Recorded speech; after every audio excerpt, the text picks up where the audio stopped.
everybody, I'm Ashley Eicher, and today I'm sitting down with Chase Rice and Brian Kelly and Tyler Hubbard of Florida Georgia Line to talk about their friendship and their current single, Drinking Beer, Talkin' God, Amen.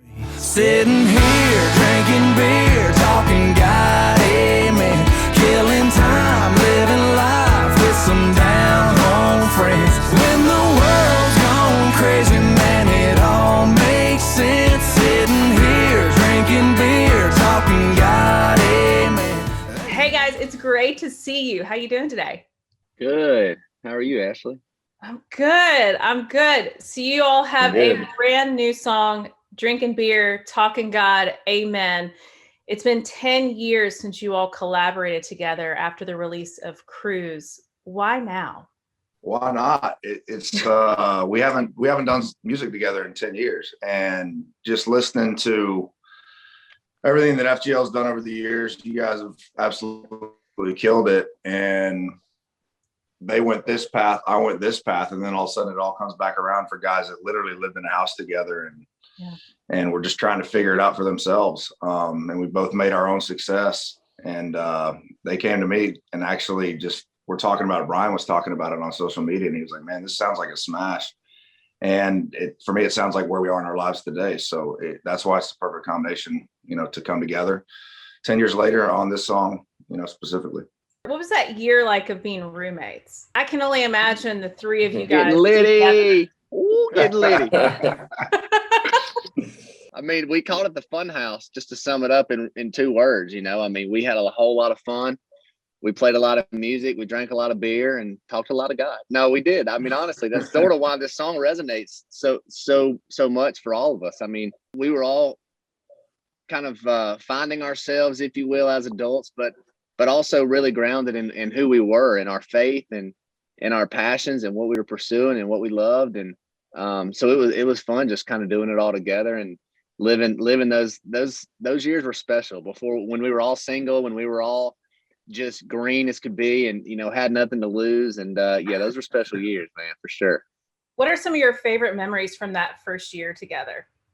It was nonstop, just creative house. I mean, I feel like there's just so many days we wrote so many songs, and then we'd get ready to go out and have a little pregame drink, and we'd be making up songs and just kind of keeping the whole creative flow going. So that's hard to replicate, and we're all in different places now. We don't live together now. So that's one of those things that I know I miss, and we try to somewhat recreate when we're writing songs and hanging out. But just those early days of, we couldn't get away from songwriting or talking about a title. And I still feel like that's in us. That's something from the early days that I'll always take with me, is those nights of getting ready to go out, playing songs we had written that week, or just making something up on the fly.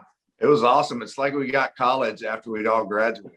For me, that's exactly what it was, because I played football in college, so I didn't get to go out and have that normal life. And then all of a sudden I graduate and move to Nashville and live in a house with these guys. And that's what it was for a year. It was really awesome. And it was special for me because I had a place to live, and I had friends automatically. When you move to Nashville, a lot of people move there on their own, but I moved into y'all's house and took up a room right there in the corner, and you guys let me right in. It was really cool, man. We had a really special group, and that was actually huge for me, learning how to co-write, like seeing you guys it was actually you guys in the living room, and Russell Dickerson would come over, Cole Swindell would come over, and this was before any of us had anything going.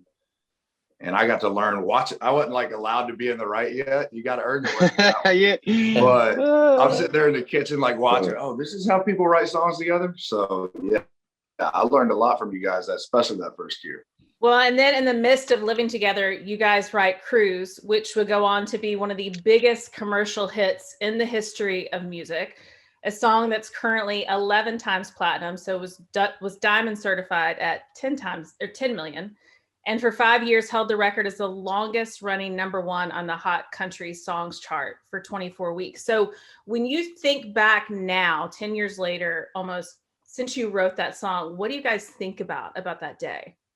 When a song like that happens, and then it's just everything aligned for me as an outsider watching it after that was really, really cool, because you get Brian and Tyler in there together with Joey Moy, and that creates this sound that.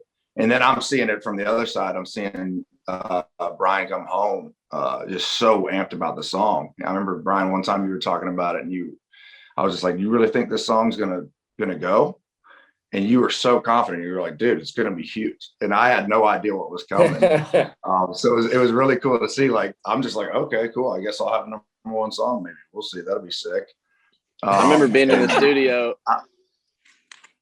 I remember BK being like, "Hey, bro, this song's going to sell 1 million copies." And I was like, 1 million copies? There ain't no way. I don't even think there's 1 million people in this world. And then next thing you know, there's, I don't know, 11 or 12 million at this point or whatever. It's just like, it's just super surreal. But I'll never forget that BK looking at me and saying, "I bet this song sells 1 million copies." And I just thought he was crazy. And, looking at it now, it's pretty cool. All right, so let's talk about Drinking Beer, Talking God, Amen. Chase, you wrote this song with Cale Dodds, Hunter Phelps, and Corey Crowder while out on the road, right before the world started to shut down. Tell me about the day you guys wrote this song. We'd written a couple songs that week, but nothing that I was real amped about. And then we go to the back of the bus. We tried to write for about 45 minutes. Crowder's sitting there just like, "Man, we need a porch song. We need a porch song." That's what this is. Like, he had the track going. It sounded like a porch song in his head. And we tried to write it about a girl. We tried to write it about anything that we were just trying to screw the song up, basically. You do that sometimes, you overcomplicate things. And I'm looking through my notes thinking we're probably not going to write a song today. And I see Drinking Beer, Talking God, Amen on my notes. I don't remember when I wrote it in there. I just remember I just scrolled through and saw it.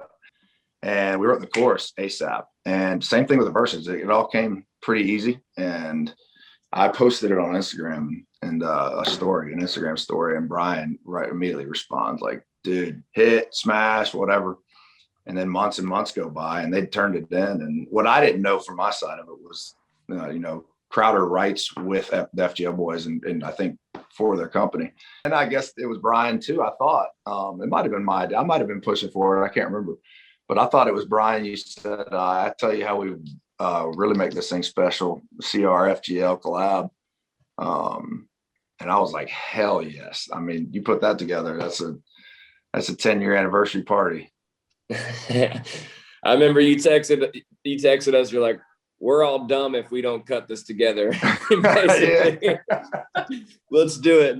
We're like, hell yeah, we got to. Because it's the perfect song, man. You guys shot the music video for Drinking Beer, Talking God, Amen out on Chase, your farm with TK McCamey. Talk about that day and what it was like for you guys getting to film this music video together.